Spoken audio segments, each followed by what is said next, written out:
The Prime Minister will today lay in the keel on the UK's newest generation of nuclear submarines ahead of hosting a meeting on a possible Ukraine peacekeeping force. Well, this week, Sir Keir Starmer also secretly met with submariners on board the HMS Vanguard in a rare showcase of Britain's own nuclear strength. But would that be enough, do we think, to deter Russia? Well, joining us now is the Minister for the Armed Forces, Luke Pollard. An appropriate day to join us, Mr Pollard. Thank you for being here. Let's look at the big picture, shall we, to start with. Yes, America is still very much one of our allies, our main ally, but it's no longer a reliable one. I think we could all agree with that. We simply don't know anymore if they would automatically come to our defence. So what's the plan? Hope for the best and prepare for the worst? No, I don't agree with you there, Richard. I have to say, the US remains a reliable ally to the United Kingdom. They have a commitment to NATO, which is the cornerstone of our defence. And President Trump has himself said that he would come to the support of Britain if we were threatened. It's so important in these more difficult times that we listen carefully to our allies and what our opponents are saying as well. We know President Putin wants to subjugate all of Ukraine and then continue to threaten our friends in the eastern flank of NATO, countries along the Baltic states, for instance. That's why we're putting more money into defence. That's why we're reforming our defence to make sure that we have the capabilities to deter aggression, but defeat it if necessary. And that's precisely why the new investment in HMS Dreadnought, the latest nuclear submarine, is so important, because that will carry our independent nuclear deterrent, which is something that has deterred Russian aggression for decades and has kept this country safe. Well, you may be confident that America remains a staunch and reliable ally, but many, many people in this country, of all political dimensions, don't share that confidence. Let's talk about our independent nuclear deterrent then. If we are forced at some stage to count on ourselves, particularly our independent nuclear deterrent, how can we be sure that it's going to work? Because the last two test launches of Trident were an embarrassing failure, a complete flop. And the submarines that we're talking about here today, Britain's £31 billion replacement for Vanguard, it's had nothing but delays. It was first approved in 2007.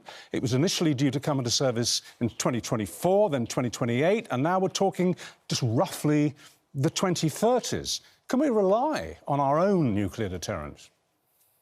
Yes, we can. The brave men and women of our Royal Navy and the submariners that you saw in the footage you've just shown are the very best of our armed forces. That submarine that was deployed in the North Atlantic is there every single day. There is one of our 4 nuclear submarines carrying that independent deterrent continually at sea. It is precisely that deterrent and the dedication of those people who serve on those submarines and support those submarines on shore that is the guarantee of our national security. Now, we know we need to do more to update the fleet. It's why at the general election, we went into that election with a triple lock commitment to continue the nuclear deterrent at sea all year round, to make sure that we're buying and building the 4 new replacement submarines that replaces the ageing fleet and give it the upgrades it needs over the course of its lifetime. Right. We're investing more in defence because of that, because of our commitment to reflect more difficult times.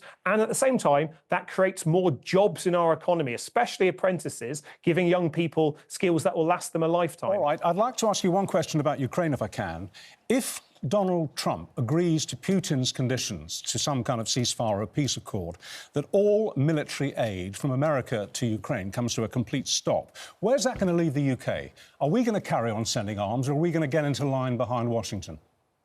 Well, it needs to be absolutely clear that, of course, Putin will argue that Ukraine should be weak in any peace because he wants to take over the entire country. We've been clear as a country that we will continue supporting Ukraine, not just in any peace and securing that peace afterwards with the coalition of the willing, those 30 nations that are today planning what that security force looks like at one of our military headquarters in the UK. But we're also going to keep Ukraine in the fight today because we know that Russia's grinding advance along the Eastern Front is designed to defeat Ukraine. That's the reason why President Putin hasn't accepted that unconditional ceasefire that has been offered by Ukraine and the United States. It is the reason why he will seek to elongate this war. And it is also the reason why we need to invest in our defence to provide that lasting deterrent. So if peace is secured, it prevents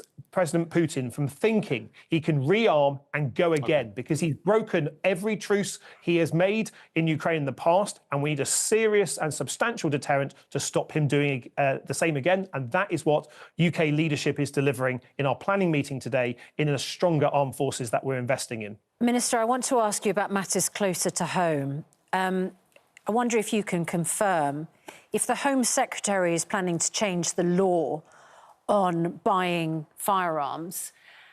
Do we have the police resources and numbers to be able to enact a law like that, which means that sales would have to be notified to the police before they actually take place? Well, look, the news out of Luton that the killer's been sent down for 49 years, I think is a wake-up call again for us as a nation. As an MP, not just as a minister, but as an MP, I represent a constituency where we had a mass shooting in Plymouth in 2021. I know the pain a community goes through, but I also know why it's important that we update our gun laws. This government has already made changes to our laws, learning the lessons from the tragedy in Plymouth, and the Home Secretary has been very clear that we need to look again at some of our rules after what we've seen in Luton. The Prime Minister has been determined that we learn the lessons of especially the violence and inappropriate content that so many young men are accessing online, that is encouraging them to view violence as a normal part of everyday life. Let's be absolutely agree, clear. and I apologise for interrupting, but my question was specifically about whether we have the police numbers, because according to The Guardian this morning, the Chancellor is going to tell MPs today she intends to cut Whitehall budgets by billions more than expected. And as I understand it, police numbers are not protected from those cuts. Well, it's wrong for me to speculate what might be in the spring statement, but we have a manifesto commitment to recruit more police officers and PCSOs. We will be delivering that manifesto promise. The Home Secretary is also looking at what laws need to change. And as the Online Safety Act is implemented, we need to look at how we remove and prevent access to that violent misogyny, that type of content I know, that and I has agree, inspired so but many Minister, people. I press the point. A Whitehall source has told The Guardian this morning, I don't know how much longer we can go on pretending this is not austerity when the reality is we're making cuts to vital public services such as police and prisons. If we don't have the police numbers to investigate and we don't have the prison places in order to jail, what sort of a society are we? Well, let's be very clear. We are investing in additional prison places. After the failure of the last government to build any, we have a plan to build thousands more. The prison budget won't be cut, then, under these new measures? Well, we've absolutely got a commitment to build more prison places. We've got a commitment to hire more police officers. These are manifesto commitments that this government is determined to deliver. But let's also be clear, this is not austerity. We're increasing public spending in the budget up by 3%. We are investing in our public services. But look, we've inherited a mess, and it will take time for us to turn that around in every single aspect. But what we are seeing is the focus from ministers on delivering the promises that we made, that we received a mandate from the British people at the last general election. We will be making our streets safer. It's one of this government's key missions. That means more police officers and PCSOs, more focus on prevention, but also building the prison places that we need as well. Thank you very much indeed, Luke Pollard, the Armed Forces Minister.